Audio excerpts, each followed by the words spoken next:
সাথে একটা সম্বন্ধ করা। কি বললাম?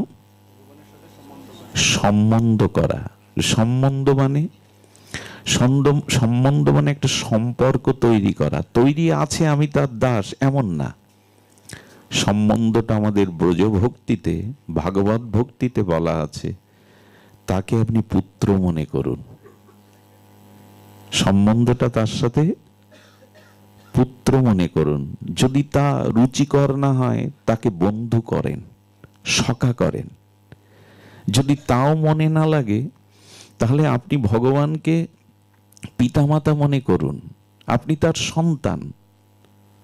যদি এটাও মনে না ধরে, বিভিন্ন রুচি তো ভিন্নতর বৈচিত্র্য রুচি, যদি মনে করেন ভগবান আমার প্রেমিক, আমি তার প্রেমিকা, সে আমার প্রিয়, আমি তার প্রিয়া, এটা মনে করুন।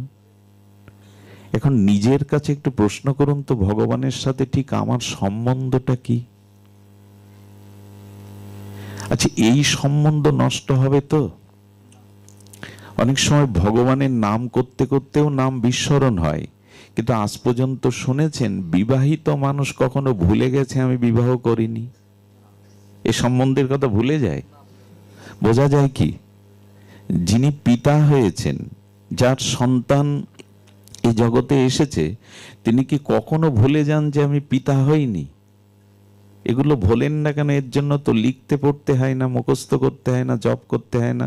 বলো, সম্বন্ধের এমন দৃঢ়তা আছে, ওটা একবার হয়ে গেলে মন থেকে আর মোছে না। একটা দৃষ্টান্ত দেই। একটি মেয়ে ছোটবেলা থেকে শয্যায় গিয়ে এপাশ ওপাশ করে, করি কিনা আমরা? শয্যায় নিদ্রা যাওয়ার আগে, নিদ্রার মধ্যেও এপাশ ওপাশ করি কিনা? পাশ বদলার। এখন কোনো মেয়ে 16 বছর ধরে এই অভ্যাস করেছে, মেয়েটার বিবাহ হলো, 1-2 বছর পরে সন্তান জন্মালো। সন্তানকে বামে রেখে যখন ওই মা ঘুমায়, পৃথিবীর ইতিহাসে শুনেছেন যে ওই 16 বছরের অভ্যাসবশত মা পাশ ফিরতে গিয়ে ওনার চাপে সন্তান মারা গেছে? পৃথিবীর ইতিহাস আজ পর্যন্ত শুনেছেন? ওই অভ্যাসটা থাকলেও ও আর পাশ বদলায় না কেন? সন্তানের সাথে তার আত্মিক, আত্মজ একটা সম্বন্ধে, যে আমার সন্তান বামে শুয়ে আছে, ঘুমের মধ্যেও পাশ পরিবর্তন করবে না। একটা যুবক, একটা যুবতী 10 বছর এক ঘরে থাকবে, এই কলিযুগে, বর্তমান সময়ে কারো মধ্যে কামনা, কাম, বিকার জাগবে না, যদি সম্বন্ধটা ওদের ভাই বোনের হয়। সম্বন্ধের যে কি ক্ষমতা, ওটা আমরা এখনো জানতে পারিনি। জানি স্ত্রী, পুত্র, পিতা মাতা, এদের ভুলি না তো? এদের জন্য জপ করতে হয় না মনে রাখার জন্য? সম্বন্ধটা কি করেছি ভগবানের সাথে? আমার ঠিক ঠিক কি সম্বন্ধ? ভগবান ভগবান বলি, আমরা তার দাস বলি, আসলে সম্বন্ধটা দৃঢ় করা হয়েছে কি? বলে সম্বন্ধ করে যারা ভজন না করে, এরা শুধু যায় আর আসে, এদের কিছু সফল হয় না। কারণ কোনো ব্যক্তি বস্তুর সাথে সম্বন্ধ না হলে তার প্রতি অভিধেয়, কর্তব্য, অনুরাগ, ভালোবাসা এগুলি জন্মায় না। এবং সম্বন্ধ না হলে কারো গুণও চোখে পড়ে না। কারো মধ্যে কারো গুণ তখনই দেখে কেউ যখন সম্বন্ধ করে, তখন তার মধ্যে সে গুণ দেখতে শুরু করে। আমাদের কি সম্বন্ধ ভগবানের সাথে? এটা করা হয়েছে? এটা শয়নে স্বপনে কখনো ভুল হবে না। একটি মেয়ে ছোটবেলা থেকে অন্ন পায় না, না পেলেও চলে, কিন্তু 4টে করে আইসক্রিম দিতে হবে তাকে। এটি তার দীর্ঘ 18 বছরের অভ্যাস। অন্ন না দিলেও চলবে, কিন্তু আইসক্রিমের প্রতি তার প্রবল প্রগাঢ় প্রীতি। বিবাহে যখন বিদায় হয় না মেয়েদের, তখন মেয়ের পিতামাতা গিয়ে বরপক্ষের গুরুজনদের, পরিবারের জ্যেষ্ঠজনদের বলছেন, ক্ষমা করবেন, আমার মেয়েকে একবেলা অন্ন যদি না দেন, 4টে করে আইসক্রিম তার জন্য দিতে হবে, এই অনুরোধ আপনাদের কাছে। ওরা বলছেন এতে আর বাঁধবে না, মেয়েকে যখন গ্রহণ করেছি। মেয়েটা বেশ 2 বছর চুটিয়ে আইসক্রিম খেলো, কিন্তু গর্ভবতী হলো 2 মাস। একজন বৃদ্ধা মা এসে বলছেন, শোনো মেয়ে, 18 বছর ধরে আইসক্রিম খাচ্ছ, কিন্তু আর খেও না, খেলে পেটে যে এসছে না, ওর বুকে ঠান্ডা লেগে অসুস্থ থাকবে। 18 বছরের অভ্যাস, এই কথাই বন্ধ হলো কেন? কেন গো মা, বন্ধ হলো কেন বলুন? ওর গর্ভে ওর প্রাণ প্রিয় সন্তান এসেছে, ওর মঙ্গলের জন্য 18 বছরের অভ্যাস তুড়ি মেরে বন্ধ করে দিল। এরই নাম সম্বন্ধ। ভগবানের সাথে যদি সম্বন্ধটা করতে পারেন, এটা জন্ম জন্মান্তরের। এটা শরীর অসুস্থ হলেও, জরা ব্যাধি হলেও তীর্থে যেতে পারবেন না, নাম জপ করতে পারবেন না, ভোরবেলায় স্নান করতে মঙ্গল আরতি দিতে পারবেন না, কিন্তু সম্বন্ধটা রয়ে যাবে চিরদিন। আজও ওটা করা হয়নি। মুখে মুখে বলি, ভগবান আমি তোমার দাস, অমুক তমুক। সম্বন্ধ করলে সেই সম্বন্ধ অনুযায়ী কর্তব্য তার প্রতি করতে হবে। এখন এই সম্বন্ধটা ভগবানের সাথে তৈরি করবে কে জানেন? বললেন ভক্ত সঙ্গের দ্বারা, সাধু সঙ্গের দ্বারা এটি নির্মাণ হবে। একটা কথা বলি, কথাটি বলার দরকার, আমারটাই বাজলো আজ। জয় রাধে। সম্বন্ধের কথাটি বলি, ভক্তকে এড়িয়ে ভগবানকে পাওয়ার চেষ্টা আজ থেকে ছেড়ে দিন। মহৎ কৃপা, ভক্ত কৃপা, ভক্ত অনুগ্রহ ব্যতীত দৌড়াদৌড়ি বন্ধ করুন ভগবানের কাছে যাওয়ার। ভক্তমালের আজকে আমাদের আলোচ্য বিষয়, এই অমিয় অমর গ্রন্থ নাবাজির শুনুন। ভক্ত ভক্তি ভগবন্ত গুরু, চতুর নাম বপু এক, ইনকে পদ বন্দিয়ে নাসত বিঘ্ন অনেক। শাস্ত্র বলছেন বর্তমান সময়ে আমাদের জীবনে যে বিঘ্ন, প্রতিকূলতা, যে যন্ত্রণা, তাপ, এর নাশ একমাত্র ভক্ত ভক্তি ভগবান গুরু নাম চারটি হলে এরা তত্ত্ব এক। প্রথমেই ভক্তের কথা এসেছে, প্রথমেই ভক্তের কথা এসেছে। ভক্ত সঙ্গ, ভক্তের সঙ্গে সম্বন্ধ, ভক্তের অনুগ্রহ কৃপা ছাড়া ভক্তি লাভ সুদূর পরাহত, সম্ভব নয়। ধ্যান দিন। ভক্তমাল চরিত্রে বলছেন, একবার এক রাজা এক ব্রাহ্মণ আচার্যকে নিজের গুরুরূপে প্রগাঢ় ভালোবেসেছিলেন। ব্রাহ্মণ পণ্ডিত যখন আসেন, রাজার পাশে তার সিংহাসন, তাকে পাদ্যার্ঘ্য দেন, নানান রকম উপহার দেন, মালা চন্দনে ভূষিত করেন। এখন রাজার সম্মান পেয়ে পেয়ে এই আচার্য, এই গুরু, মন্ত্রী বা রাজার অন্যদেরকে মানেনি না। উনি যখন রাজসভাতে প্রবেশ করেন, মন্ত্রীদের উঠে দাঁড়াতে হয়, রাজা নিজে উঠে অভিবাদনের জন্য দাঁড়ান। মন্ত্রীরা প্রণাম করতে গেলে উপেক্ষা করেন, এই তোমরা প্রণাম করো না, ওদেরকে উপেক্ষা করেন। 1 বছর এভাবে চলার পরে মন্ত্রী পরিষদগণ, রাজার আমর্তগণ সকলে ভাবল, ইনি তো রাজা ছাড়া কাউকে মানেন না, আমাদের তো চরণে প্রণাম করবার অধিকার কেড়ে নিয়েছেন। তুচ্ছ তাচ্ছিল্য করেন। সকলে মিলে মন্ত্রণা করে কি করলো জানেন? একদিন রাজদর্শনে যেই ঢুকবে, দুয়ারের কাছে আটকে দিল, রাজার দর্শন হবে না, ফিরে যান। আরে তোমরা বলার কে? রাজার গুরু আমি, রাজ অভিষেক, রাজ কর্মে আমার অধিকার, আমি তার গুরু, রাজগুরু, পথ ছেড়ে দাও। বলেন আপনার প্রবেশ অধিকার নেই। উনি চিৎকার করতে শুরু করলেন, কিন্তু অন্দরমহলে যাবে কি করে ডাক? ফিরে গেলেন। রাজা বললেন, শ্রীগুরু মহারাজ আর আসেনি কেন? খোঁজ নাও, খোঁজ নিয়ে দেখো কেন তিনি আসেননি। বললেন, কিছু অপরাধ নেবেন না, খোঁজ নিয়ে জেনেছি উনি 7 দিন ভাগবত পাঠে গেছেন। 7 দিন ভাগবত পাঠে গেছেন, প্রতিদিন আসেন আর ফিরিয়ে দেন। রাজা বলছে 7 দিন পরে আমাকে খোঁজ দেবে, তাকে নিয়ে আসবে, তাকে দর্শন না করলে ভালো লাগে না, তিনি আশীর্বাদ না করলে আমার দিনই বৃথা যায়। 7 দিন বাদে কি বলবে? নূতন মন্ত্রণা তো খাটাতে হবে। রাজার সামনে বিষণ্ণ বদনে মন্ত্রী পরিষদগণ গিয়ে বলছেন, রাজার দুঃসংবাদ আছে, উনি মারা গেছেন। জ্যামতে মেরে ফেলেছেন ওনারা। অশ্রদ্ধা করে তো, ওদের তুচ্ছ তাচ্ছিল্য করে, প্রণামটাও নিতে দেয় না। এখন রাজার একটা স্বভাব ছিল, উনি মাসে একবার করে নগর পরিভ্রমণে বেরোতেন। ব্রাহ্মণ গুরু ওই দিনটার অপেক্ষায় ছিলেন, বাইরে তো একদিন তিনি আসবেন, এদের কৌশলটা সামনে তো প্রকাশ না করলে আমাকে ওরা প্রবেশ করতে, যেদিন রাজা পরিভ্রমণে যাবেন তার আগের দিন রাত্রে গিয়ে হাত পা বেঁধে মুখে টেপ মেরে জঙ্গলে রেখে এসছে। কোনো কারণে উনি ওইসব ছাড়িয়ে রাস্তার এক গাছের উপরে উঠেছেন, ধরলেই তো আবার বাঁধবে। গাছের উপরে আছে, রাজা যখন যাবে রথে করে আমি ঝাঁপ দিয়ে হোক চিৎকার করে হোক জানাবো। রাজা আসছেন, রাজা নগর পরিভ্রমণে বেরিয়েছেন, গাছের উপর থেকে চিৎকার করে বলছেন, রাজা রাজা আমি তোমার গুরু, ব্রাহ্মণ গুরু, আমার দিকে তাকাও। যেই শব্দ শুনতে পেয়ে রাজা উপরের দিকে তাকিয়েছেন, বলে তোমরা বললে মারা গেছে।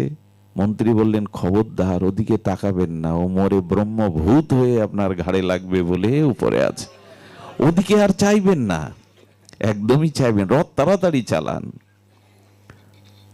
রাজা এদের কথা শুনে, আমার গুরুদেব গাছে উঠবে কেন, শুনে চলে গেলেন। ওই রাত্রেই, কথাটি বলছি কেন, এর গূঢ় অর্থ আছে। ভক্তমালের কথা, এটা বানানো কোনো গল্প নয়। ভক্তমালজি বলছেন, শ্রী ভক্তমাল গ্রন্থ বলছেন, উনি রাত্রে চিন্তা করলেন রাজার দর্শনই যদি পেতে হয়, রাজার অনুকম্পাও যদি পেতে হয়, আগে রাজার এই দাসগণের মন্ত্রীগণের সাথে আমার সখ্যতা দরকার, এদের সাথে ভাব বিনিময় দরকার। প্রধানমন্ত্রীর সাথে আপনি সরাসরি দেখা করতে পারবেন? আমার বলবার উদ্দেশ্য হলো, ভগবানের প্রিয় ভক্তদের সাথে সখ্যতা করুন। তাদের কৃপা না পেলে ভগবানের কাছে কোনোদিনই পৌঁছাতে পারবেন না, আদৌ সম্ভব না। আর আজ পর্যন্ত কেউ যেতেও পারেনি ভক্তি মার্গে, ভগবত চরণে ভক্ত অনুগ্রহ ছাড়া, মহৎ কৃপা ছাড়া কেউ পৌঁছাতে পারেনি, পারার সম্ভাবনা নয়। আচ্ছা, ভগবত লীলা, ভগবত কথা বাদ দিয়ে আমি ভক্ত চরিত্র কথা বলতে কেন শুরু করলাম? কেন জানেন? যেখানে ভাগবত পাঠ হয় সেখানে দেবর্ষী নারদ ধ্রুব প্রহ্লাদ এসে বসে।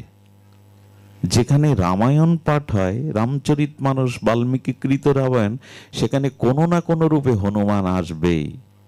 কিন্তু যেখানে ভক্ত চরিত্র কথা আলোচনা হয়, সেখানে রাধা মাধব আগে শ্রোতার আসনে এসে বসবে, সেখানে আগে ভগবান শ্রোতা হয়ে বসবে।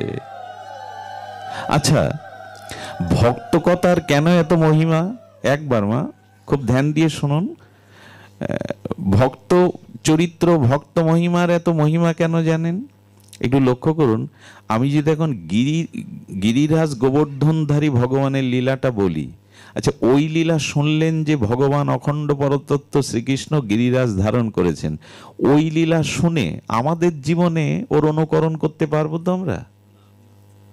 একটু কথা বলুন, পারবো কি? পারবো না। আচ্ছা, রামচন্দ্র রাবণ বিনাশ করলেন, লঙ্কা বিজয় করলেন, ও লীলা কি আমাদের পক্ষে সম্ভব সেতু বেঁধে?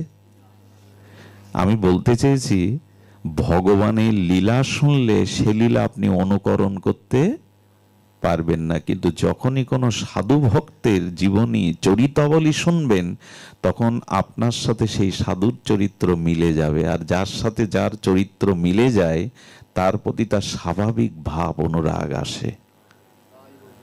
ভগবানের চরিত্রের সাথে আমাদের চরিত্র মিলাতে পারবেন না, কিন্তু ভক্ত চরিত্রের সাথে আমাদের সবকিছুই মিলবে। কিরকম মিলবে জানেন? যখন এগুলো শুনবেন না, মনে হবে ভক্তদের জীবনে, সাধুদের জীবনেও তো আমার মতো এই ঘটনা ঘটেছে, আমিও তো পারবো। তিনি যদি পেরে থাকেন, কিরকম জানেন? তুকারাম, ভক্ত তুকারাম জয় সিয়ারাম করেন, সর্বদা রাম নামে জপ করেন, সাধু বৈষ্ণবদের ডেকে এনে রাম গুণগাথা বলেন। কিন্তু কোন কোন সংসারে আছে স্ত্রী বিমুখ, ভক্তি বিমুখ, স্ত্রী সহ্য করতে পারেন না। কোন পরিবারে আবার স্বামীও বিমুখ স্ত্রীর প্রতি, এমনটা তো হয়। তো ওনার স্ত্রী ওনার মুখ তেমন একটা দেখে না, 2 তলা বাড়ি, ওপরে গিয়ে কাপড় কাছেন, কিন্তু নিচে আসেন না, ওই যে সাধুদের নিয়ে বসে আলোচনা করছে রাম গুণগাথা, রামচরিত।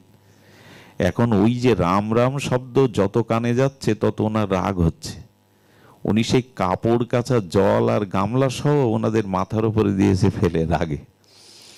যখন জল পড়ছে সাধুদের গায়ে, ওই কাপড় ধোয়া জল, তখন তুকারামের কাছে অন্য সাধুরা বলছে, প্রভু জল পড়ছে কোথা থেকে? বলেন, ও আপনাদের বলা হয়নি, আজ মেঘ করেছে, মেঘে বিজুরি চমকাচ্ছে, আর সেই বিজুরি চমকানোর সাথে কিছু কিছু বৃষ্টিও পড়ছে, সেই বৃষ্টির জল ওপর থেকে পড়ছে। তার মানে যখন আপনি এই কথাটি শুনবেন, তখন আমার স্ত্রীও যদি ভক্তি বিমুখ হয়, সাধুর এই চরিত্রটা তখন আমাকে সান্ত্বনা দেবে, আমিও মেনে নিই। ওপর থেকে জল ছুড়ে মারলে যদি ভাবা যায় বৃষ্টির জল পড়ছে, মাঝে মাঝে বৃষ্টিতে তো ভিজি, তাহলে আর দোষ কি? বোঝা যায়। মীরাবাইয়ের বিবাহ হলো, রাজরানী হলো মীরা, সংসার সুখ। আপনি কেন কষ্ট পাচ্ছেন? মীরারই রানী হয়েও সংসার সুখ হলো না তার। সংসার সুখ সে চায়নি, রানী হতে চায়নি। তা আমার জীবনেও যদি গোবিন্দকে চাইতে হয়, সংসার সুখের মুখে ছাই দিলাম, তাতে আর কি আছে? মিলে গেল। রাধারানীর সাথে মিলাতে পারবেন না, মীরার সাথে মিলাতে পারবেন। মীরা সাধু হয়েছেন, সংসার সুখকে জলাঞ্জলি দিয়েছেন। মানে ভক্ত চরিত্রের মধ্যে আপনি আপনার ভক্তের অভাব আছে, রোগ শোক আছে, যন্ত্রণা আছে, অপমান আছে। আমাদেরও জীবনও তো তাই। এই জন্য ভক্ত চরিত্রটা শুনলে নিজের চরিত্রের সাথে, নিজের পরিস্থিতির সাথে মিলে যায়। তখনই মনে হয়, তারা যদি পারে, কেন আমি পারবো না? কত কলঙ্ক নিতে হয় ভক্তদের। হ্যাঁ, হরিদাস ঠাকুরকে 22 বাজারে বেত্রাঘাত করা হচ্ছে, রক্তাক্ত হচ্ছে ঠাকুর হরিদাস, কিন্তু মুখে হাসি ভরা মুখে নাম নিয়ে যাচ্ছেন। পারবো তো আমরা? সেই উজ্জ্বল নামের জ্যোতিতে, প্রেমের জ্যোতিতে ঠাকুর হরিদাস হাসি মুখে হরে কৃষ্ণ কৃষ্ণ কৃষ্ণ হরে হরে, হরে রাম রাম রাম হরে, নাম নিয়ে চলেছেন হাসি। আমার কি মনে হয় জানেন? হরিদাস শিক্ষা দিচ্ছে, 22 বাজারে বেত্রাঘাত, রক্তাক্ত শরীরেও যদি হাসি মুখে নাম নিতে পারি, তো তুমি ঘরে বসে চাদর গায়ে দিয়ে চেয়ারে বসে নাম নিতে তোমার ওই বেত্রাঘাতের মতো এত আঘাত লাগে কেন? ঘুম আসে কেন? অলসতা আসে কেন? আমি যদি বাজারে বেত্রাঘাত, রক্তাক্ত শরীরে হাসি মুখে নাম করি, আমাদের বসিয়ে দেন ঘরের মধ্যে চেয়ারে ষোলমালা করতে, আর পাচ্ছি না। 22 বাজারে বেত্রাঘাতের থেকে কষ্ট বেশি মনে হয়। হরিদাস ঠাকুর বলছেন, সর্ব অবস্থায় ভগবানের নাম নিতে শেখো। হরিদাসকে যখন বেত্রাঘাত করা হলো, তাকে প্রশ্ন করা হয়েছিল, ঠাকুর আপনার এমন কি অপরাধ, এমন কি পাপ আপনার জীবনে যে আপনাকে 22 বাজারে বেত্রাঘাত পেতে হলো? ভক্তও তো আঘাত পায়, অপমান কষ্ট সহ্য করে। কি উত্তরটা দিচ্ছেন শুনুন, মিলে যাবে আপনার চরিত্রের সাথে। হরিদাস ঠাকুর, আচ্ছা, একবার যে কৃষ্ণ নাম নেয় তার অনন্ত জন্মের পাপ দূরীভূত হয়, প্রারব্ধ তাকে স্পর্শ করতে পারে না। আর হরিদাস তো ব্রহ্মার অবতার, হরিদাস তো প্রহ্লাদের আবেশ। তো তার মধ্যে কোথায় অপরাধ, তার মধ্যে কোথায় পাপ, তার মধ্যে প্রারব্ধ কোথায় যে তিনি ওই কারণে 22 বাজারে অপমান সহ্য করবেন, বেত্রাঘাত পাবেন? কি বলল জানেন উত্তরে হরিদাস? দেখো, কাজীর দরবারে আমি বৈষ্ণব নিন্দা, হরিনামের নিন্দা আমার কানে এসেছিল, সেই অপরাধের আজ পাপটা আমার ক্ষয় হলো বেত্রাঘাতে। ভাবতে পারেন, কাজীর দরবারে নামের নিন্দা আমার কানে এসেছিল, বৈষ্ণব নিন্দা আমার কানে এসেছিল, আজকে সেই অপরাধে আমাকে প্রারব্ধে এটা ভোগ করতে হলো। আপনার জীবনেও কখনো যখন এমন একটা কঠিন প্রতিকূলতা আসে, আপনিও হরিদাসের মতো কেন ভাববেন না, আমারও কোনো অন্যায় অপরাধ দোষ ভক্তচরণে ছিল, তাই? মিলে যায় কিনা? সাধু চরিত্র, ভক্ত চরিত্র আপনার জীবনের সাথে মিলবে, ভগবানের চরিত্র আপনি মিলাতে পারবেন না, আপনি মিলাতে পারবেন না। ভক্ত চরিত্র বড় বিচিত্র। এই জন্য তো ভগবানের অত্যন্ত শ্রবণেন্দ্রিয় আনন্দ দেয় ভক্ত চরিত্র গুণগাথা হলে। ভক্ত চরিত্র গুণগাথায় ভগবান অত্যন্ত আনন্দিত হন। সবার সম্মুখে এসে আগে তিনি শ্রোতার রূপে কোন বেশে কোন রূপে এসে বসে যান হরিকথা শোনাবার জন্য। কারণ একটা ছোট কথা একটু বলে রাখি, ভগবানের থেকে বেশি করুণা তার ভক্তদের, ভগবানের থেকে গৌর হতে অধিক কৃপা গৌর ভক্তগণের। এ কথাটি খুব সাহস দেখিয়ে বলছেন শাস্ত্র। ভগবানের করুণার থেকে কেমন জানেন, প্রহ্লাদ মহারাজকে নৃসিংহদেব বর দিতে চাইলেন, বর নাও প্রহ্লাদ, বর নাও। প্রহ্লাদ কি বর চাইল জানেন? চাই না কিছু, ইহকালে পরকালে তোমার চরণ ছাড়া ভজন ছাড়া কিছু, তবু নিতে হবে। যাবে তুমি যদি কষ্ট পাও তো কথা দাও, আমি যে বর প্রার্থনা করব তুমি পূর্ণ করবে। নৃসিংহদেব বললেন, প্রহ্লাদ, আমি নৃসিংহরূপ ধরার সাথে সাথে জগৎ আমার তেজে ক্রোধে জগৎ পুড়ে ছারখার হয়ে যেত। আমার এই তেজকে কমানোর জন্য ব্রহ্মা আমার পুত্র আমার সামনে এসে দাঁড়িয়েছিল, আমার তেজ কমেনি। দেবতারা এসে স্তব করেছিল, তাদের দিকে আমার দৃষ্টিই যায়নি। আমার স্ত্রী স্বয়ং লক্ষ্মী আমার সামনে এসেছিল, তাকে দেখেও আমার তেজ, আমার ক্রোধ কমেনি। তবে তুমি যখন আমার সামনে এসে দাঁড়ালে, তোমাকে দেখেই আমার সমস্ত তেজ ক্রোধ কমে গিয়েছিল। তোমাকে অদেয় কি আছে তুমি চাও? প্রহ্লাদ হাত জোড় করেছে, প্রহ্লাদ হাত জোড় করে বলছেন, তবে এই বর দাও। আহা, এই বর দাও প্রভু। শুনুন প্রভু, এই পৃথিবীতে যারা জন্ম জন্মান্তরের পাপ অপরাধের কারণে জন্ম মৃত্যু জরাব্যাধি ভোগ করছে, প্রভু আমার একান্ত নিবেদন, এই বর, তাদের সমস্ত অপরাধ পাপ তুমি আমায় দাও, আর আমার যেটুকু ভজন আছে তাদের তুমি উদ্ধার করো প্রভু, এই বর দাও। এই করুণা ভগবান নৃসিংহদেবের চোখ ছলছল করে উঠল। প্রহ্লাদ, তুমি জগতের সমস্ত পাপীদের পাপ অপরাধ নিয়ে তোমার স্বীকৃতি তাদের দিয়ে তুমি জন্ম মৃত্যু হতে তাদের উদ্ধার করবে? এই হলো ভক্তের করুণা। বিস্মিত হলেন নৃসিংহদেব। প্রহ্লাদ, ধন্য তুমি, ধন্য তুমি। একজন ভক্তই পারে এরকম বড় হৃদয়ের পরিচয় দিতে। ভগবানের থেকে অধিক করুণা তার ভক্তগণের, তার ভক্তগণের কৃপা করুণা। এই জন্য ভক্ত কৃপা না হলে আমাদের ভব সংসার ক্ষয় হবে না। এখানে শ্রী মুচুকুন্দর একটি শ্লোক আমি প্রায় আপনাদের আস্বাদন দান করি। এটি বহুবার শুনেছেন, তবু পুনর্বার একবার আমরা আস্বাদন করি। ভবাপবর্গ ভ্রমত যদা ভবের জনস্য তৎ অচ্যুত সৎসমাগম।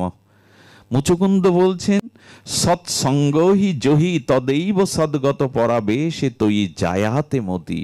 হে প্রভু, সংসার চক্রে পরিভ্রমণ হতে হতে কোন জীবের সংসার ক্ষয় তখনই হয় যখনই সে সাধু কৃপা, ভক্ত সঙ্গ পায়, তখনই তার অনন্ত জন্মের চক্র থেকে সংসার ক্ষয় হয়। আমাদের সংসার বাসনা সাধু কৃপা, ভক্ত সঙ্গ ছাড়া ক্ষয় হবেই না, হতেই পারে না, কোনোদিনই হবে না। আর আরেকটা জিনিস কি জানেন, ভক্তের মহিমা বা ভক্তির মহিমা এরকম কোন শাস্ত্রে লেখা আছে এইটা হতে হবে এমন নয়। একটু ধ্যান দিন, ভক্তের করুণা, মহতের করুণা, শ্রীগুরু করুণা শাস্ত্রের নিয়মে হবে না। শাস্ত্রে যেভাবে নিয়ম আছে, এরা করুণাকে ছাপিয়ে যায়, এদের শাস্ত্রকেও ছাপিয়ে যায়।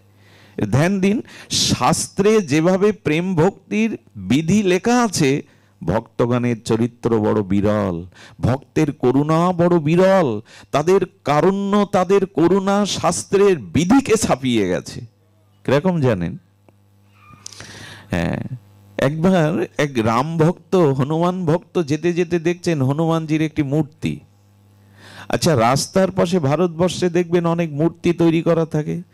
উনি দেখে ওনার কষ্ট হচ্ছে, আমার প্রিয় হনুমানজিকে এভাবে রোদ বৃষ্টি ঝড়ে আগলা রেখেছে, উনি টিন জোগাড় করে, খড়কুটো জোগাড় করে চাল টাল দিয়ে দিলেন। রোদ বৃষ্টিতে ভিজবে।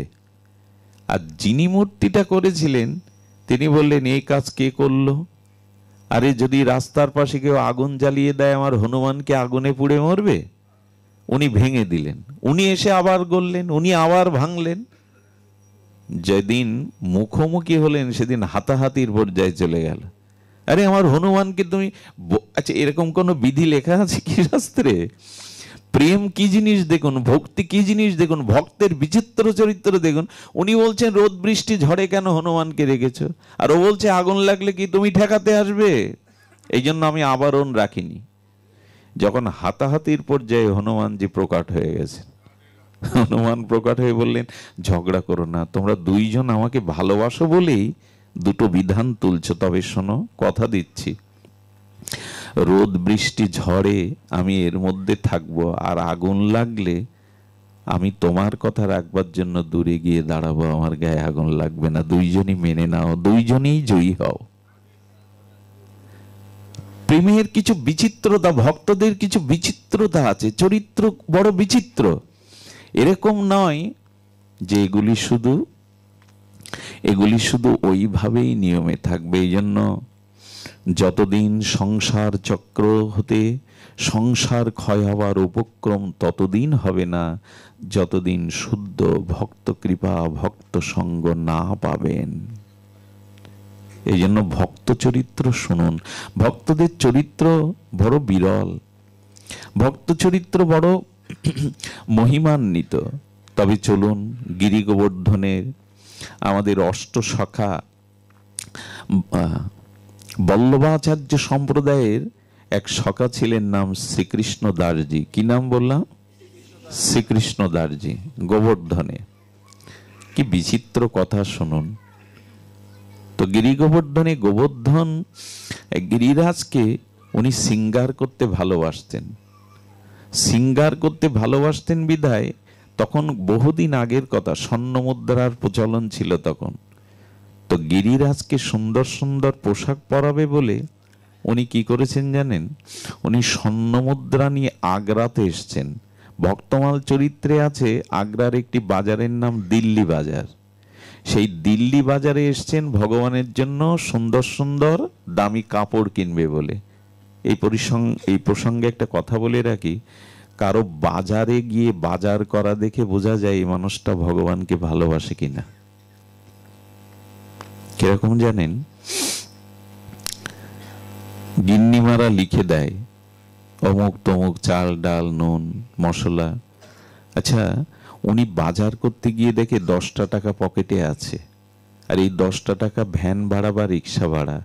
উনি পায়ে হেঁটে এসে নাতনির জন্য একটা চকলেট বা রসগোল্লা কেনে। এটা কি লিস্টে লেখা থাকে? শাস্ত্রে সব লেখা থাকে না। ভক্তের ভব্য ভাবনা, প্রেম আলাদা জিনিস। আচ্ছা, ওই 10 টাকায় পায়ে হেঁটে ওর জন্য রসগোল্লাটা নিল কেন? বাজারে গেলে যে যাকে যত বেশি ভালোবাসে আর সে যেটা পছন্দ করে, বাজারে ঘুরতে ঘুরতে ওই কথাটা তার মনে পড়ে। এই জন্য বাজার করা দেখে একটা লোকের বোঝা যায় ভগবানের প্রতি তার কতটুকু ভক্তি আছে। ওই বাজারের মধ্যে মনে পড়বে গোপালের জন্য কিছু নিয়ে যায়, রাধা মাধবের জন্য এই ফলটা নিয়ে যায়। সারা জীবন বাজার করলাম প্যাকেট হাতে, একবারও মনে পড়ে আমার ঘরে নিতাই গৌর আছে, রাধা মাধব আছে, কিছু নিয়ে যায়। কারো বাজার করা দেখে বোঝা যায় তার ভগবত ভক্তিটা কতটুকু।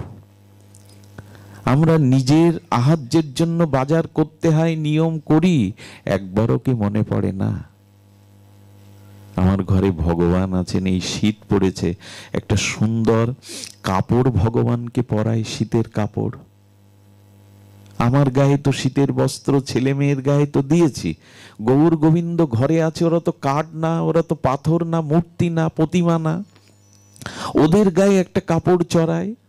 বাজারের প্রথম ফলটা, প্রথম সবজিটা তাকে দেই। আর একটা জিনিস দেখে বোঝা যায় আপনি ভক্তি পথে কতটুকু এগিয়েছেন। সেই স্বপ্নটা হলো স্বপ্ন বিজ্ঞান। যে মানুষ যে জাতীয় স্বপ্ন দেখে তার ভজনের স্তর ততটুকু। যারা অধিক নাম করে, যাদের ভিতরে কপটতা নাই, যারা সহজ সরল হয়ে ভগবানকে ভজন করে, এরা প্রায়শ ধামের স্বপ্ন, কোনো ভগবানের লীলার স্বপ্ন, কোনো শুদ্ধ গুরুদেবের স্বপ্ন, যমুনা গঙ্গার স্বপ্ন অধিক দেখেন। অর্থাৎ আমাদের ষড়গোস্বামীরা যখন দু চার দণ্ড বিশ্রাম নিতেন, স্বপ্নেও তারা রাধা মাধবকে দেখতেন, স্বপ্নেও তার লীলা দেখতেন। একজন মানুষ কি জাতীয় স্বপ্ন দেখে, দেখে বোঝা যায় তার ভজনের স্তর কতটুকু, তার ভজনের স্তর কতটুকু। স্বপ্ন কাকে বলে?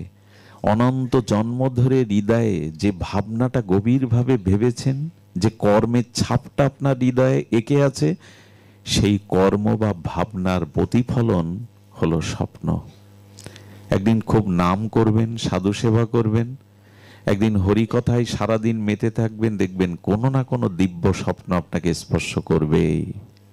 স্বপ্ন দেখে বোঝা যায় এই মানুষটার মানসিক স্থিতি কোন স্তরের।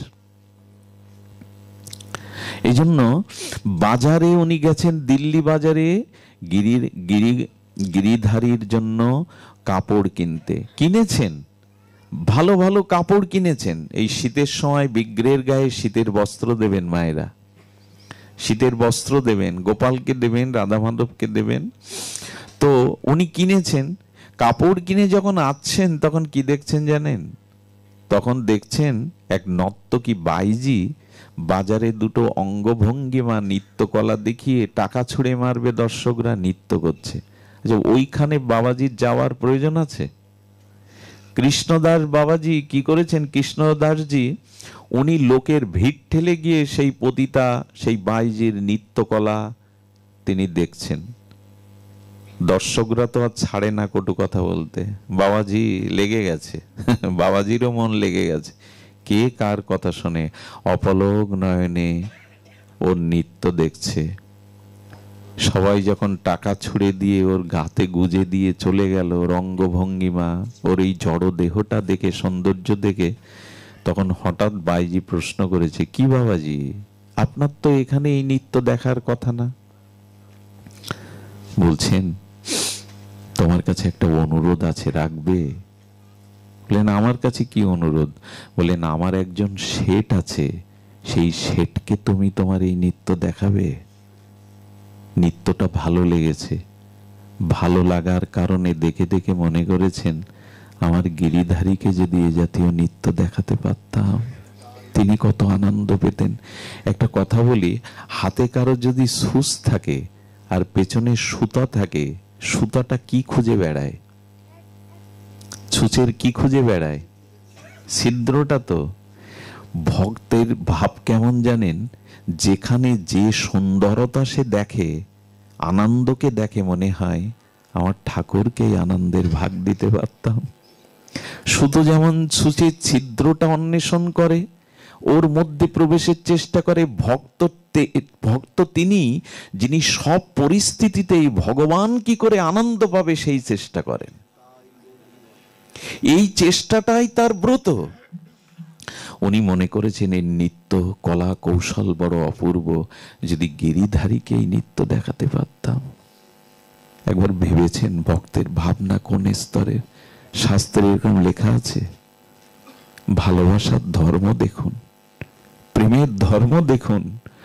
ওকে বলছেন, আচ্ছা আমি তোমার শেঠকে নাচ দেখাতে পারি, তোমার শেঠ ধনী তো, আমি কিন্তু অর্থের বিনিময়ে নৃত্য করি। কৃষ্ণদাসজি বলছেন, আমার শেঠের থেকে বড় ধনী এ ব্রহ্মাণ্ডে কেউ নেই। আচ্ছা আগাম তোমাকে আমি 5 স্বর্ণ মুদ্রা দিচ্ছি, চলো আমার সাথে। 5টা স্বর্ণ মুদ্রা হাতে দিল। উনি গোবর্ধনে যখন নিয়ে যাচ্ছেন, কেউ কেউ থুতু ফেলছে, বাবাজির মতিভ্রম হলো, বাইজি নিয়ে এসেছেন গিরি গোবর্ধনে। ওনার মনের কথা কে আর জানবে গো। মন্দিরে নিয়ে যাওয়ার পরে বলছে, তুমি হাত পা ধুয়ে ভালো করে সেজে এসো, নূপুর টুপুর পরে এসো।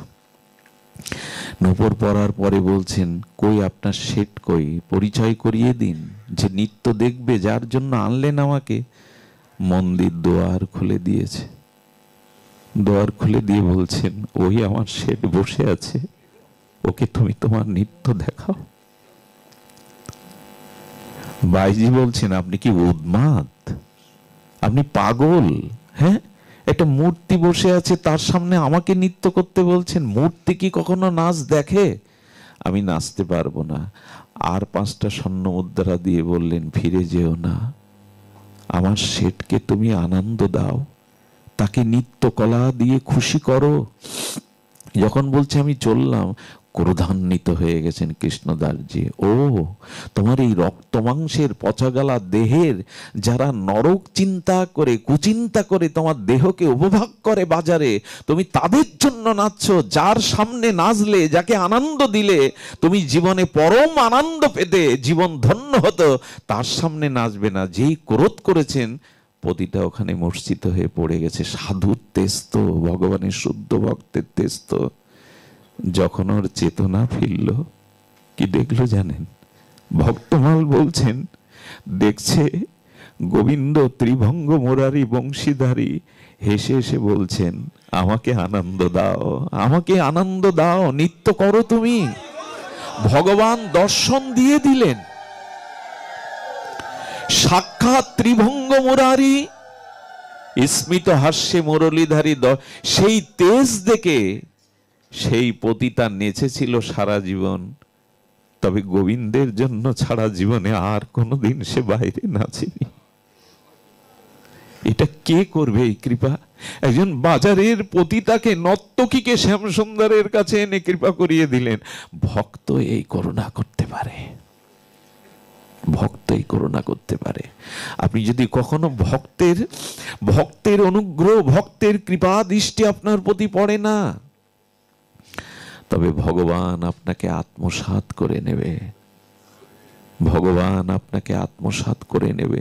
ভক্তমাল চরিত্রে বড় বিচিত্র কথা এসেছে। এসব এই প্রেম বা ভক্তি, এগুলো কোনো নিয়ম বাধা নিয়মে নয়। আপনাদের মনে পড়ে করমাবাইয়ের কথা? এও ভক্তমালে আছে। গ্রন্থটা প্রাতঃস্মরণীয়, বন্দনীয় চরণ। হ্যাঁ, বৈষ্ণব সেবার মূর্তিমন্ত বিগ্রহ ছিল। মুরারি মোহন দাস বাবাজি মহারাজ যখন বঙ্গদেশে আসতেন, আর তো তাকে পাবো না, তিনি বলতেন, যার ভজনে গোলমাল আছে সে যেন ভক্তমালটা ঘরে রাখে। এ দেখলেই আপনার সমস্ত গোলমাল মিটে যাবে, যদি ভক্তমাল গ্রন্থ শ্রী ভক্তমালটাকে দেখেন। এটা অপূর্ব কিছু বিচিত্র চরিত্র। হ্যাঁ, বেনাজি বলে একটা ভক্ত চরিত্র আছে। এখানে ভক্তমাল বলছে, বেনাজি তখন শিশু, আর ওই শিশু যে ঘরে জন্মেছেন, শিশু অবস্থায়, বালক অবস্থায় একজন সন্ত সাধু এসেছিলেন ব্রজধাম থেকে। তিনি তার শালগ্রাম শিলাকে সাক্ষাৎ গোবিন্দ জ্ঞানে অর্চন করতেন। ওই বাড়িতে 1 সপ্তাহ ছিলেন এই মহাত্মা। উনি সকালে উঠে ঘি মাখাতেন বিগ্রহকে, অভিষেক করতেন দধি দুগ্ধ পঞ্চামৃত দিয়ে, তিলক করে দিতেন, শৃঙ্গার করতেন, পোশাক দিয়ে সাজিয়ে আরতি করতেন এবং ওনার মহিমা গুণকীর্তন করতেন। ওই যে বেনাজি, ওই ছোট্ট, ওদের ওই রকম নাম বেনাজি। ওই শুনতে শুনতে, বিগ্রহ দেখতে দেখতে দেখতে মনে ওই বিগ্রহের প্রতি তার অনুরাগ জন্মে গেছে, পরম অনুরাগ জন্মে গেছে। 7 দিন বাদে যখন মহন্ত বিদায় নেয়, চরণে পড়ে গেছে। বেনাজি চরণে পড়ে গিয়ে বলছেন, হে সাধু, তোমার ঠাকুরকে আমায় দিয়ে যাও। উনি ভাবছেন শিশু তো, একটু কিছু টাকা, একটু চকলেট, একটু খাবার দিলেই ও বায়না ছাড়বে। ওকে যখন ওইসব দিতে যাচ্ছে, আমি কোনো কিছু চাই না, ঠাকুরকে চাই। আমি 7 দিন ধরে তোমার সেবা দেখেছি, অর্চন দেখেছি, আমাকে দিয়ে যাও, আমি ওকে ভালোবেসে ফেলেছি। একটা কথা বলি, আমাদের জীবনে ভক্তি বাধা হয়ে দাঁড়াচ্ছে কোথায় জানেন?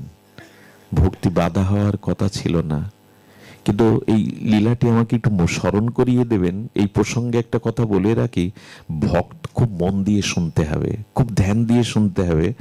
আমাদের ভজনে প্রগতি কেন হচ্ছে না? প্রেম ভক্তি এত করুণা পেয়েও, এত হরিনাম পেয়েও, এত সদ্গুরুদেবের কৃপা পেয়েও হচ্ছে না কেন জানেন? সেটা হলো, ভক্ত, ভগবান আর ভক্তিতে যদি কখনো আপনার শ্রদ্ধা বিশ্বাস দৃঢ় না হয়, ওইখানে যদি ঈমান বা সত্যতা আপনি না রাখতে পারেন, কোটি জন্ম বিলম্ব হবে, তবুও ভক্তি পাবেন না। কথাটি আমি মনে হয় বোঝাতে পারলাম না। এই তিন জায়গাতে ভক্তের কাছে, শ্রীগুরু বা ভগবানের কাছে, ওইখানে আপনার আদর্শ শ্রদ্ধা চুল পরিমাণ যদি চির ধরে যায়, কোটি জন্ম লেগে যাবে। আর যদি আদর্শ রেখে দেন, কি ঘটনা শুনুন, ভক্তমাল বলছে 1,00,000 টাকা নিয়ে এক শেঠ তাড়া খেয়েছে ছিনতাইকারীদের কবল হতে, প্রাণে টাকাটা বাঁচাবে বলে, নিজে বাঁচবে বলে জঙ্গলে গিয়ে পলিয়েছে যাতে ওটা রক্ষা করতে পারে। ঠিক সেই মুহূর্তে গভীর জঙ্গলে মধ্যরাত্রে এক চোর মা ভবানীর মন্দিরে গিয়ে বলছে, মা তুই তো আমাকে রক্ষা করিস সারা জীবন, চুরিতে যেন আজ ধরা না পড়ি, মা এই কৃপা কর। ওকে শেঠ দেখে কি মনে করেছে জানেন? মনে করেছেন এত রাত্রে মন্দিরে যিনি মার সামনে বসে প্রার্থনা করছেন তিনি নিশ্চয়ই সাধু, নিশ্চয়ই কোনো সন্ত সাধু। এটা মনে করে উনি কি করেছেন জানেন? এটা মনে করে তাড়াতাড়ি তার হাতে টাকাটা দিয়ে বলছেন, বাবা আমাকে বাঁচান, এই অর্থটাকে বাঁচান, এটা আমার সম্বল, বলেই উনি আপনি রক্ষা করুন, আমার পেছনে ছিনতাইকারীরা তাড়া করেছে। উনি জঙ্গলের মধ্যে লুকিয়ে গেলেন। চোরের হাতে 1,00,000 টাকা সেদিনের সময়, ঘটনাটা 1000 বছর আগের। উনি কি করেছে জানেন? মা ভবানীর দিকে তাকিয়ে বলছেন, মা সব জায়গায় অশ্রদ্ধা অবিশ্বাস আমি রেখেছি, কিন্তু তোর সামনে কখনো আমি কপটতা করিনি মা, তোর সামনে তোর বিশ্বাসটা আমি কখনো হারাইনি। এই দেখুন ভক্তি কাদের লাভ হয়। সেই 1,00,000 টাকা নিয়ে 2 ঘন্টা বসে থাকলেন। উনি আসার পরে যখন ওনাকে টাকাটা ফিরিয়ে দিচ্ছেন, তখন চরণে প্রণাম করে বললেন, প্রণাম করবেন না, আমি প্রণামের যোগ্য নই, আমি দাগী চোর, মায়ের কাছে আসি মার আশীর্বাদ নিতে, যাতে চুরিতে ধরা না পড়ি। বললেন, এই টাকা পেয়েও কেন আপনি আত্মসাৎ করলেন না? বললেন, আর যাই হোক, যার সামনে এসেছি তার সামনে আদর্শ থেকে চ্যুত হতে পারবো না আমি। আমরা ভগবানকেও ফাঁকি দিতে শিখেছি, ভগবানের সামনেও আমরা চালাকি করি, ভেতরে এক বাইরে আর এক রকম ভাব দেখায়। উনি কি ওটা জানেন না? কপট চাতুরী যতদিন আছে, কোটি জন্মেও ভজনে প্রেম প্রাপ্তি। এই জন্য সরল হলে ভগবান তাকে গ্রহণ করেন। ভক্তের কাছে কখনো কপটতা করবেন না। ভক্তের কাছে যদি নিজের দুরাচার বৃত্তিও কখনো তুলে ধরতে হয়, চরিত্রের অন্ধকার দিকও তুলে ধরতে হয়, ওইখানে ফাঁকি দিবেন না। ভক্ত হলো ভক্তবৎসল, করুণা, তারা কারো অপরাধকে গণনা করে না। ভক্তও যেমন ভগবান, কারো অপরাধকে লক্ষ্য না করে আপনার বর্তমানকে দেখে, যে আপনি হরি বলছেন এটাই দেখে, অতীতকে দেখে না। আরে পুতনা বেশ ধরেছে মায়ের, অন্তরে কামনার বিষ, গোবিন্দকে জিঘাংসা হত্যা করবার জন্য কালকুট স্থানে বিষ, বুকে পাপ, আর রূপ ধরেছে মায়ের, কিন্তু কামিনী।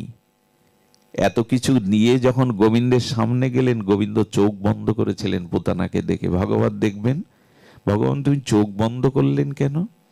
বললেন, পুতনার হৃদয়ে জিঘাংসা, বুকে বিষ, আর ও নকল মার বেশ ধরে কামিনী রূপ ধরে এসছে। যাদের ভেতরে বিষ আছে, কপটতা আছে, ছল আছে, আমি তার দিকে তাকাতে পারি না। তাদের দেখলে আমি ওইখানে সরল হবেন, নিষ্কপট হবেন, গোপন কিছু করবেন না। ভক্ত ভগবানের কাছে ওরা ক্ষমা করতে জানে, ওরা কারো দোষ অন্বেষণ না করেই কৃপা করতে পারে। সাধুরেব সামন্তব্যং, গোবিন্দ বলেছেন, অপিচেত সুদরাচার মাম অনন্য ভাগ। পৃথিবীর শ্রেষ্ঠ দুরাচারী হয়েও যদি কেউ নিষ্কপটে শ্রদ্ধালু আমার কাছে আসে, তাকে সাধু বলে সম্মান করবে, কারণ অচিরেই সে সাধু হয়ে যাবে। তার মধ্যে কপটতা নাই, লোক দেখানো ভাব নাই, অচিরেই সে সাধু রেব সামন্তব্যং। পেছনেরটা দেখো না। আরেকটি কারণে গোবিন্দ পুতনাকে দেখে চোখ বন্ধ করেছিলেন। কি কারণ জানেন? আমার কাছে যে একবার আসে, আমাকে যে বুকে তুলে নেয়, আমি তার অতীতের কর্ম পাপ এগুলি দেখি না, দেখলে তাকে কৃপা করতে পারতাম না। আচ্ছা, আপনার আমার অনন্ত জন্মের পাপগুলি যদি আমার পিতা মাতা, আমার স্ত্রী পুত্র দেখানো যেত আমার অনন্ত জন্মের পাপ, ওরা আগের মতো আমাকে আর শ্রদ্ধা করতে? কিন্তু ভগবান চোখ বন্ধ করে বলেন, আমি তোমার অতীত পাপ দেখব না, অতীত অপরাধ দেখব না, তুমি যে আমার কাছে এসেছো এই বর্তমানটাই দেখে তোমায় কৃপা করব। এই দয়ালুর কাছে আমরা যাই না। এমন ক্ষমাশীল বদান্য কৃতজ্ঞ ভক্ত ভগবানের কাছে আমরা যাই না। এই মানাজি কি করেছেন, বললেন আমার ঠাকুরকে দিয়ে যান, ওই ঠাকুরই চাই। উনি যখন দেখলেন কান্নাকাটি করছে, বললেন ঠাকুর দেওয়া যায় নাকি নিজের ঠাকুর? উপাসনার তত্ত্ব দেওয়া যায়? মা বাবা এসে বোঝাচ্ছে তোকে এই কিনে দেবো ওই কিনে দেবো, কান্নাকাটি করে হাত পা ছুড়ে বলছে ওই ঠাকুরই চাই। সাধু দেখলেন ওর যথাযথ অনুরাগ হয়েছে, কিন্তু আমি তো আমার বিগ্রহ দিতে পারবো না। ওকে সান্ত্বনা দেওয়ার জন্য রাস্তায় গিয়ে একটা কালো পাথর নিয়েছে, কালো পাথরটাকে আবার একটু ঘষে মেজে ওইখানে একটু তিলক করে দিয়ে ওদের সিংহাসনে রেখে বলছে এদিকে আয় দেখ। আর ওনার ঠাকুরটাকে নিচে রেখেছেন, আর যে 20 আনা পাথরটাকে তিলক করে আসনে রেখেছেন।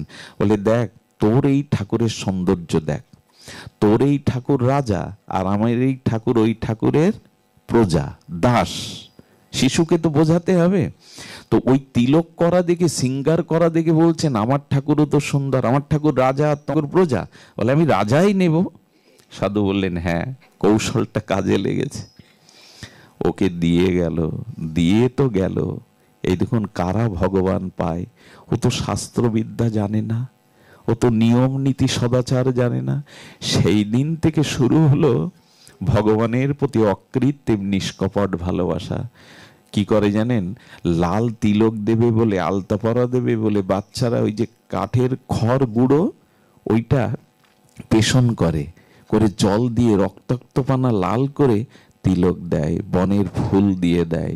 চললো এমনি করে তার নিষ্কপট ভালোবাসা। কিছুদিন পরে ভোগ লাগাতে শুরু করলো। ভোগ লাগিয়ে ছোট পর্দা দিয়ে এপারে বসে থাকে। ঠাকুর তুমি তো কারো সামনে খাও না, আমি পর্দা দিয়ে দিয়েছি, এবার খাও।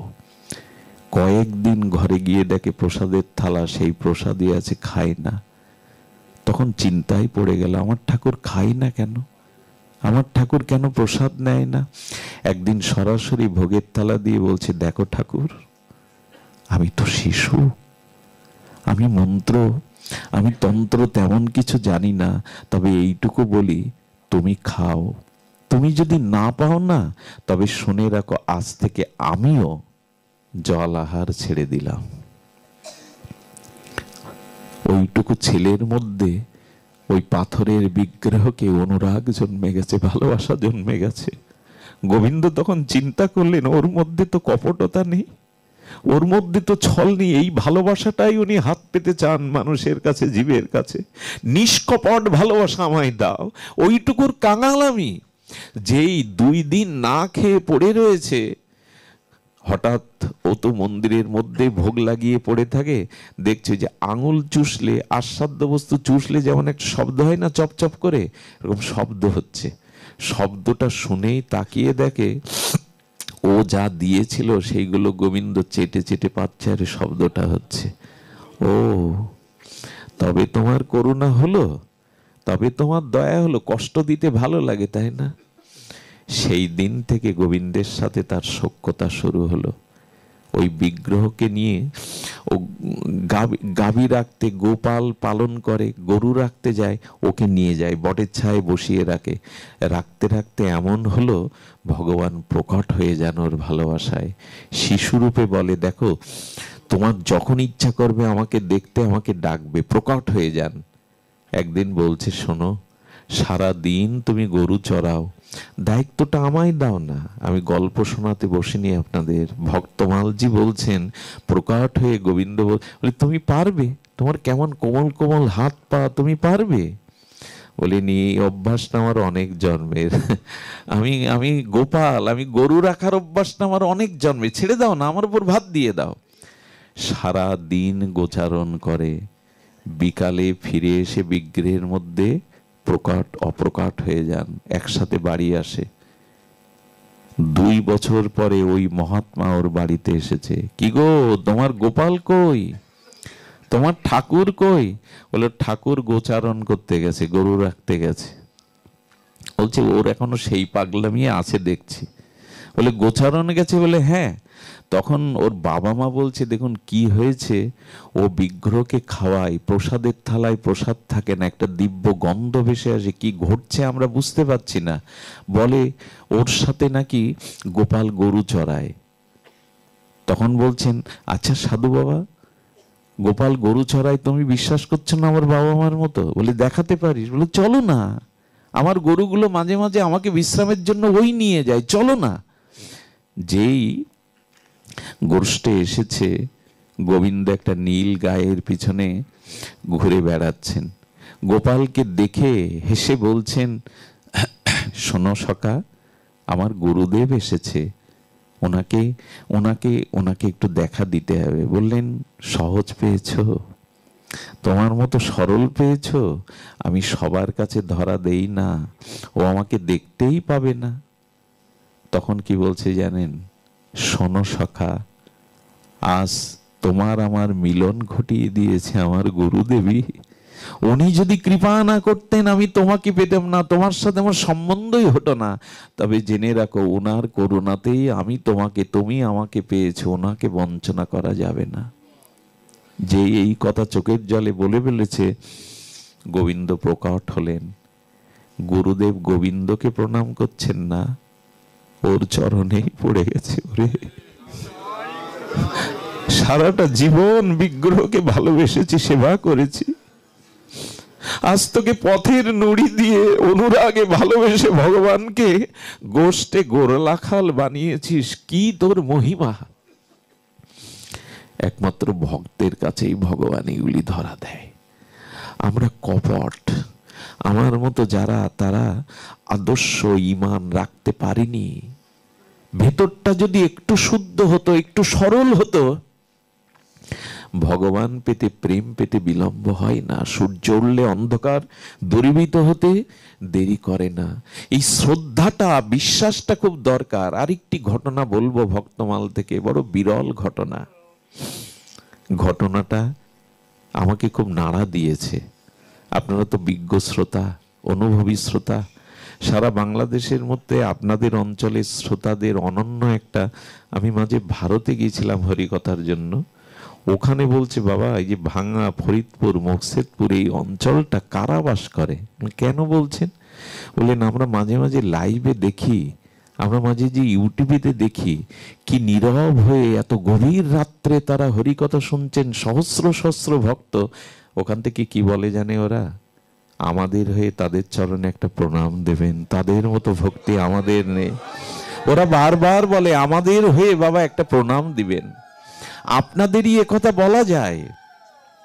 এত হরিকথার আগ্রহ, উৎকণ্ঠা, ব্যাকুলতা, তৃষ্ণা আপনাদের ভাবা যায় না। বিপ্লবদার একটা পা নষ্ট, জানেন, ফরিদপুর থেকে বাবুদা ওরা যেভাবে ছুটে এসে রাস্তায় দৌড়ায়, আপনাদের অনুভূতিগুলো দেখে মনে হয় আমার জীবনে যেটুকু চাওয়া পাওয়া তা পূর্ণ হয়েছে আপনাদের সান্নিধ্য পেয়ে। এত হরিকথা প্রেমিক, এত হরিকথা উৎকণ্ঠা আপনাদের।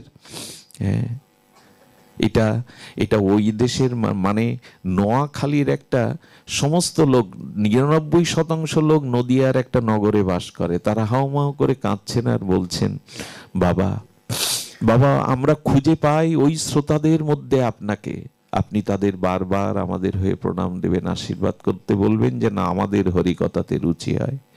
শুনুন তবে ভক্তমাল চরিত্রে এই শ্রদ্ধা, আদর্শ, এই জায়গাটা নষ্ট হলে কিন্তু আমরা পাবো না, কোটি জন্মেও পাবো না। সেই চরিত্র শুনুন ভক্তমালের। ঘটনা ঘটেছে, অপরাধ নেবেন না, দলিত সম্প্রদায়ের, অর্থাৎ ঋষি সম্প্রদায়ের, দাস সম্প্রদায়ের আমরা যারা বলি, সহজ কথায় যাদের মুচি বলা হয়, ক্ষমা করবেন, কোনো জাতি ভগবানের কাছে, ভক্তের কাছে ছোট নয়। তো তাদের সংসারে অভাব, স্বামী স্ত্রী ঝগড়া করতে করতে মাঝে মাঝে মারধরও করে বসে। তার স্ত্রী এত কঠোরা যে স্বামীর গালে 2টো চড় বসিয়ে দিয়েছেন। উনি কি করবেন? উনি এই কষ্টে, এই অপমান সহ্য না করতে পেরে উনি সেই যে এক কাপড়ে ছিলেন, জঙ্গলের মধ্যে যেতে গিয়ে সে আবেশে জঙ্গলের কাঁটায় কাপড়ও ছিঁড়ে গেছে। কোনো রকমের লজ্জা ঢেকে জঙ্গলের মধ্যে বসে পেয়েছেন সারাদিন। উনি কি বৈরাগ্য নিয়ে গেলেন? স্ত্রীর চড় খেয়ে গেছেন মনের দুঃখে, কি আর করবে। জঙ্গলের মধ্যে বসে বসে রয়েছে। বিকাল বেলা ওই প্রদেশের রাজা তার মন্ত্রীকে নিয়ে, এটা ভাগবত আমাদের ভক্তমাল চরিত্রের কথা, ওই রাজা তার মন্ত্রীকে নিয়ে ওই পথে পরিভ্রমণ জঙ্গলের শোভা দেখতে বেরিয়েছেন। তো ওই মন্ত্রী ছিলেন আধ্যাত্মিক জগতের একজন ভক্ত। উনি রাজাকে আধ্যাত্মিক জগতের ভগবত লীলা শ্রবণ করাতে করাতে ওনাকে নাম নিয়ে আছেন। উনি হরিনাম করেন, একাদশী করেন, একটু অর্ধেক ওনার কাছে হরিকথা শোনেন। কিন্তু পথে যেতে যেতে বলছেন, আমার আধ্যাত্মিক রাজ্যে বিচরণ মন্ত্রী হচ্ছে তো, ঠিক ঠিক হচ্ছে তো? বলেন, রাজা সব হচ্ছে, কিন্তু একটি জিনিস না হলে যে ভজন আপনার পূর্ণতা পাবে না, সেটা হলো আপনি এখনো সদ্গুরুদেবের চরণ আশ্রয় করেননি, কোনো কিছুই পূর্ণতা হবে না। বলেন, আমাকে তো তাহলে এই মুহূর্তেই সদ্গুরু নিতে হবে, জীবন্ত সায়ান্নে কখন আয়ু ফুরিয়ে যাবে, আপনি আমার সদ্গুরুদেবের ব্যবস্থা করুন।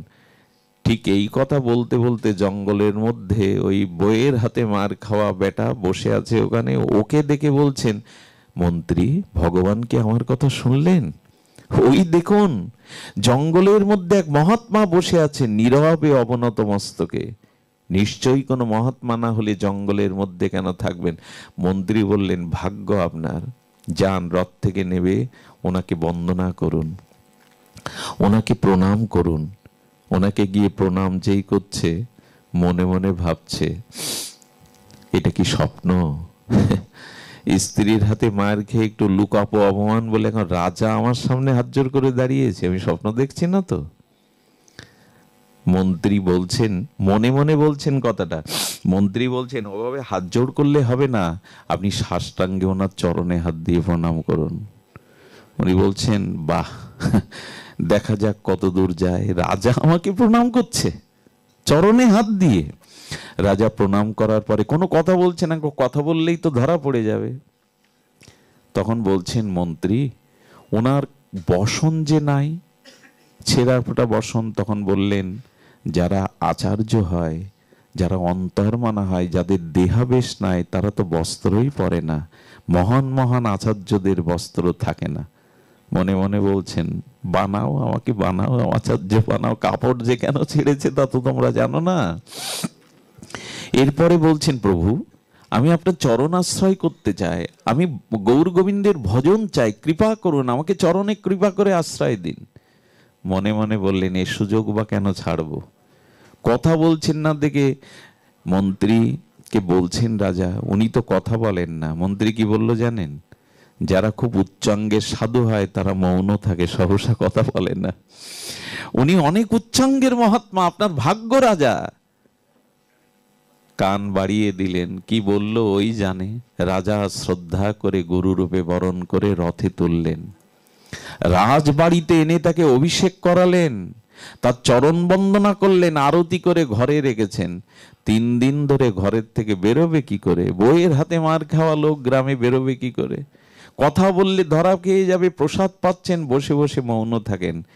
রাজকুমারী 3 দিন ধরে লক্ষণ দেখে ওর শ্রদ্ধা এসে গেল, ইনিই তো প্রকৃত রাজ।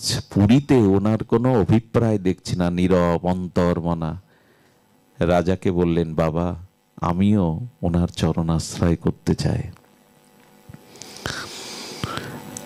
কুমারী দীক্ষা নিলেন, রাজকুমারী দীক্ষা নিলেন। দীক্ষা নেওয়ার পরে বেশ 15 দিন চলল, 2 সপ্তাহ।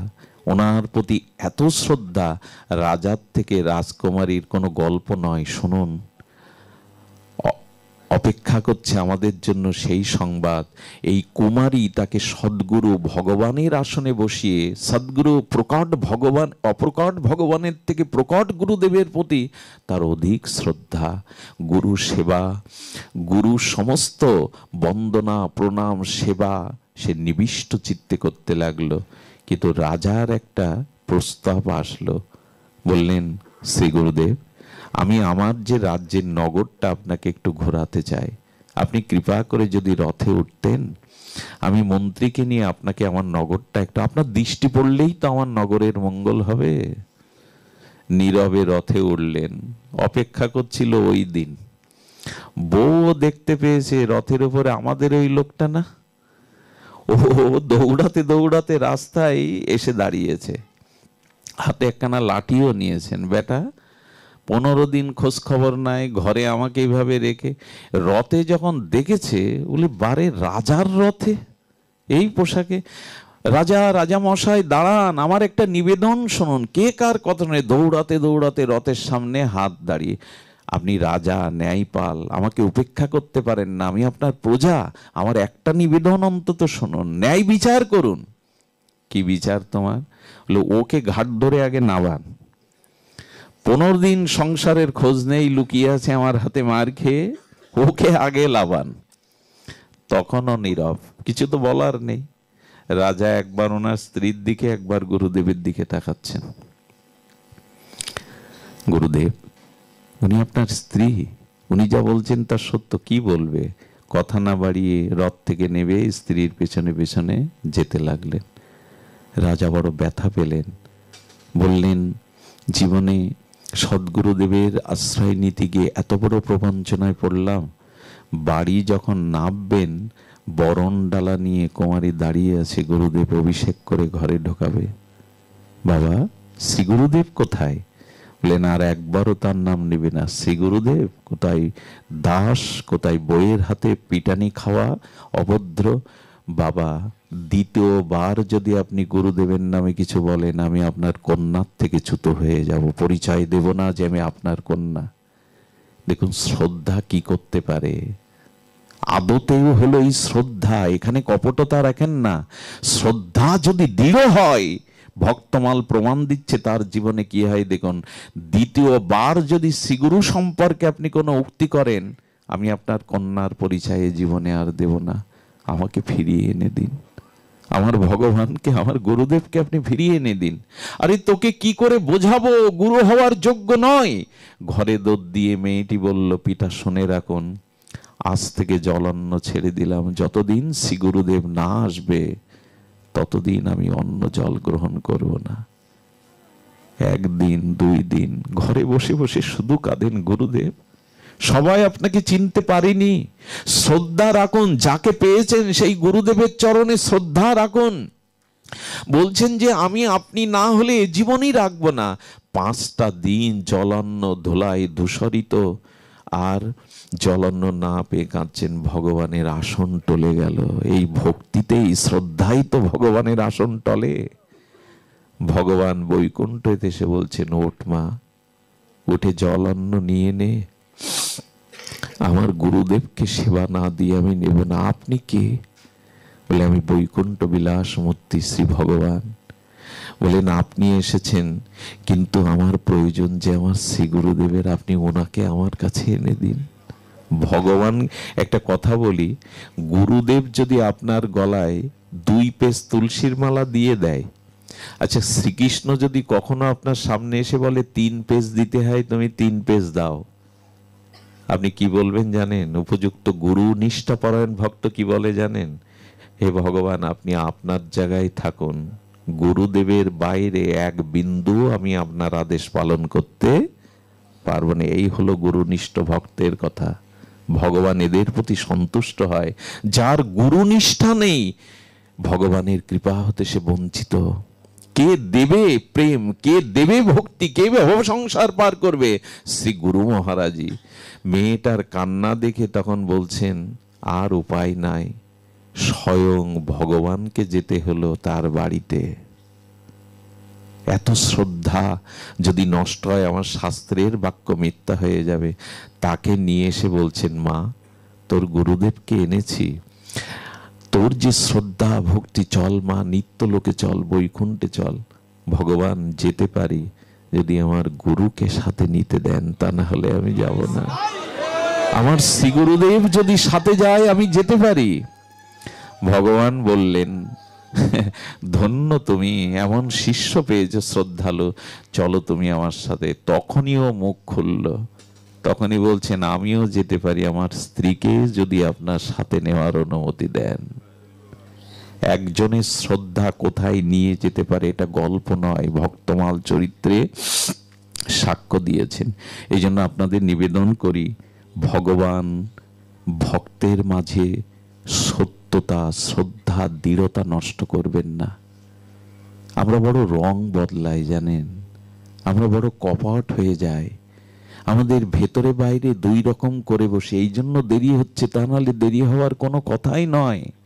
ভক্তি জগতে বিন্দু মাত্রও দেরি হওয়ার কথা নয়।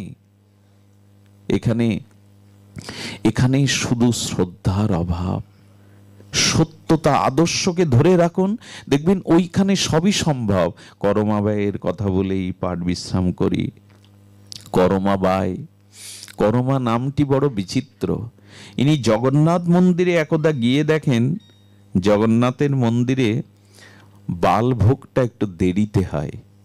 আর এই বুড়িমা গ্রামের একেবারে আকাট মূর্খ সরল এই বুড়িমা দেখছেন, আরে জগন্নাথের তো ক্ষুধা লাগে, জগন্নাথের ক্ষুধা লাগে, পুত্র জ্ঞানে তাকে সম্বন্ধ করে। ওই যে পূর্বের সম্বন্ধের কথা বলেছিলাম, জগন্নাথকে পুত্র জ্ঞান করে। তখন পান্ডাদের বলছে, তোমরা একটু দেরি করে কেন আমার জগন্নাথকে ভোগ লাগাও? বাচ্চাদের খেদা লাগে না সকাল হলেই? ওর কথা কেউ শোনে? যখন কেউ শুনল না, করমাবাই বাড়িতে এসে স্নান না করে, প্রভাতে উঠে তিলকাদি তো জানেই না, স্নান না করে বাসি কাপড়ে খিচুড়ি রান্না করে, আর করে পাতাতে দিয়ে ডাকে, আয় জগন্নাথ, আয় বাবা, তোকে ওরা কত বেলা হলে খেতে যায়, তোর ক্ষুধা লাগে। বিশ্বাস করুন, এইভাবে নিবেদন করতে করতে জগন্নাথ এই ভালোবাসাকে, এই বাৎসল্য প্রেমকে উপেক্ষা করতে পারেনি। প্রতিদিন সকালে এসে বুড়িমার হাতে খিচুড়ি পেয়ে যেতেন জগন্নাথ। জগন্নাথ খিচুড়ি পেয়ে যেতেন। বুড়িমা এই আনন্দেই জীবন কাটাচ্ছেন, আমার ছেলে আমার হাতে পেয়ে যায়। একদিন এক সাধু এসে এই ভোগ রান্না করার এই দৃশ্য দেখে বললেন, বুড়িমা পাপ করছো কেন, অপরাধ করছো কেন? ভগবানের ভোগ এভাবে রাধার নিয়ম নেই শাস্ত্রে। ওই যে বললাম, প্রেম কিছু আলাদা, ভক্তির স্তর কিছু আলাদা, সব লেখা থাকবে এরকম না, বিধির অনেক উপরে। বললেন, তোমাকে স্নান করতে হবে, তিলক নিতে হবে, মন্ত্র স্মরণ করেই তবে ভগবানের ভোগ রান্না করতে হবে, এটা নিয়ম না, এটা ভগবান গ্রহণ করবে না। আচ্ছা, সাধু বাক্য উনি মেনে নিয়ে পরের দিন সকালে স্নান করতে শুরু করেছেন, তিলক নিতে শুরু করেছেন। এদিক জগন্নাথ এসে উপস্থিত। তাড়াতাড়ি করো মা, জগন্নাথ বলছেন তাড়াতাড়ি, এই তাড়াতাড়ি করো মা কয়েকবার বলেছিলেন, এই জন্য ওনার নাম হয় করমা। তাড়াতাড়ি করো মা, ক্ষুধা লেগেছে। ভগবানের ক্ষুধা পায়, ভক্তের কাছেই তার ক্ষুধা পায়, প্রেম যেখানে আছে ক্ষুধা পায়। বুড়িমা এত দেরি করে ফেললো মন্ত্র স্মরণ তিলকমালা নিতে, সেদিন ফিরেই গেল। সারাদিন খাননি, কাঁদছেন বুড়িমা। একদিকে সাধুর আজ্ঞা, একদিকে আমার জগন্নাথ না খেয়ে ফিরে গেল, কি করি আমি? এই ব্যথা যখন ভক্তের মনে উঠল, জগন্নাথ পান্ডাকে দিয়ে বলছেন, ওই সাধুর বাড়ি যাও, গিয়ে সাধুকে প্রশ্ন করো যে গর্ভধারিণী মা সকালে উঠে সন্তানকে দুধ খাওয়ানোর জন্য, তাকে খাওয়ানোর জন্য তাকে স্নান মালা তিলক করা লাগে? বলে আসো তো ওকে। প্রেমের বিধান কিছু আলাদা, ভক্তির বিধান কিছু আলাদা। ওখানে বিচিত্র বিচিত্র ভাব। যখন সাধুকে বললেন, সাধু করজোরে ক্ষমা চেয়েলেন, ক্ষমা করে দে মা, আমি বুঝতে পারিনি তোর প্রেমের স্তর, তোর ভক্তির স্তর, ক্ষমা করে দে মা। আবার শুরু হলো। মাসখানি পর জগন্নাথের মন্দির দুয়ার খোলা হলো। পান্ডারা দেখলো জগন্নাথ ফুপিয়ে ফুপিয়ে কাঁদছে। ওটাকে দারু বিগ্রহ ভাববেন না, কাঠ ভাববেন না। 30 লক্ষ লোক কি তাকে এমনি দেখতে যায়, যার চোখ বড় বড়, হাত পা নেই? লক্ষ লোক প্রতিদিন যায় কি এমনি? উনি সাক্ষাৎ কলিযুগে, সাক্ষাৎ জগন্নাথ। আজও কথা বলে, আজও চেয়ে খায়, আজও ভক্তের সাথে তার ভাব বিনিময় হয়। ওইভাবে যখন জগন্নাথ কাঁদছে, পান্ডা বলছে, প্রভু প্রভু কে তোমায় ব্যথা দিল, কেন কাঁদছো তুমি, তোমার চোখের জল প্রভু কেউ সহ্য করতে পারবে না, কে বলো তুমি? কাঁদতে কাঁদতে বলল, আমার মা মারা গেছে, আমার করমাবাই আজ সকালে নিত্যলোকে চলে গেছে, বলো না, কে আমাকে সকালে আদর করে প্রসাদ হবে? আমার মা তো নাই, আমি কার হাতে এই প্রসাদ পেয়ে আসবো? সেই দিন থেকে পুরীতে বালভোগে খিচুড়ির ব্যবস্থা হয় সকালে। সেই দিন থেকে করমাবাইয়ের নামে, আজও তার নামে এটা দেয়া হয়। এই যে তারাপীঠের নাম শুনেছেন না, সিদ্ধ মাতৃপীঠ, এখানে বামাখ্যাপা তারামাকে বড় মা বলেই জানতেন ছোটবেলা থেকে। একদিন প্রস্রাব লেগেছে, মন্দিরেই প্রস্রাব করে দিয়েছে দাঁড়িয়ে, আর মন্দিরের সেবকবৃন্দ গলা ধাক্কা দিয়ে বের করে দিয়েছে। অনাচারী কোথাকার মন্দিরে প্রস্রাব করে। কে জানবে যে বামাখ্যাপার মায়ের প্রতি কি সম্বন্ধ? 3 দিন না খেয়ে তারাপীঠের এক কোণে পড়ে আছে বামা। এদিকে পূজারী 3 দিনের পর যখন ভোগ লাগাতে গেছে, তারা মা বললেন, আমি বড় ক্ষুধার্ত, আমি 3 দিন কোনো প্রসাদ পাইনি। মাকে প্রশ্ন করা হলো, কেন? বললো, আমার বামা 3 দিন কিছু পাইনি। বামা না পেলে তো আমি পাবই না। বললেন, মা ও অনাচারী, ও শাস্ত্র জানে না, তোমার মন্দিরেই উপচ্ছাপ করে দিয়েছে, ওকে রাখা যায় মন্দিরে? ওরে, মায়ের কোলে সন্তান প্রচ্ছাপ করলে বুঝি মা অপবিত্র হয়? ও তো আমার ছেলে, ও এখনো শিশু আমার কাছে, ও আমার সন্তানই, ওর দোষ দেখিস না। সেই দিন থেকে তারাপীঠে কি নিয়ম হয় জানেন? আগে বামাকে ভোগ লাগাতে হবে, তারপরে মা পাবে। ভক্তির জগৎ কিছু আলাদা। এই জন্য নিবেদন করি, কটা দিন বাকি আছে কারো আমাদের জানা নেই, আসুন না একটু শ্রদ্ধা বিশ্বাস নিয়ে তাকে ভালোবাসি। আর ভগবানের প্রতি প্রেম ভক্তির মূলেই আছে ভক্ত অনুগ্রহ, ভক্ত কৃপা।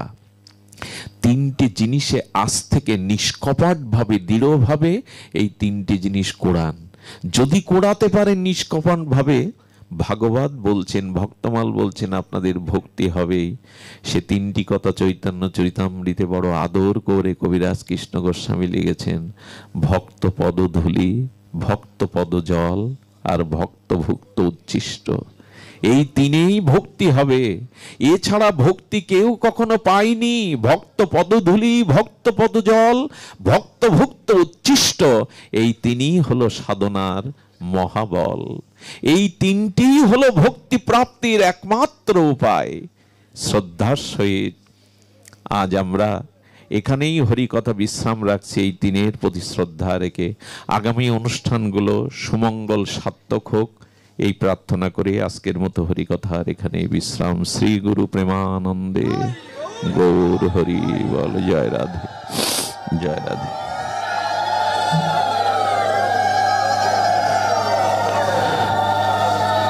ভক্তগণ, আমি প্রতি পাঠে যেটা বলি, কিছু গ্রন্থ রাধাকুণ্ডের আমাদের ধনঞ্জয় কৃষ্ণ দাস আমার একান্ত হৃদয়ের জন, তার কিছু গ্রন্থ আছে, আপনারা সংগ্রহ প্রয়োজন হলে একটু সংগ্রহ করতে পারেন। এই গ্রন্থগুলো রাধাকুণ্ডের অমূল্য গ্রন্থ, আপনি এটি গ্রহণ করতে পারেন, দুষ্প্রাপ্য গ্রন্থ।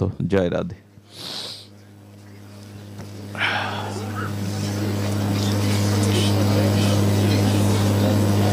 জয় রাধে।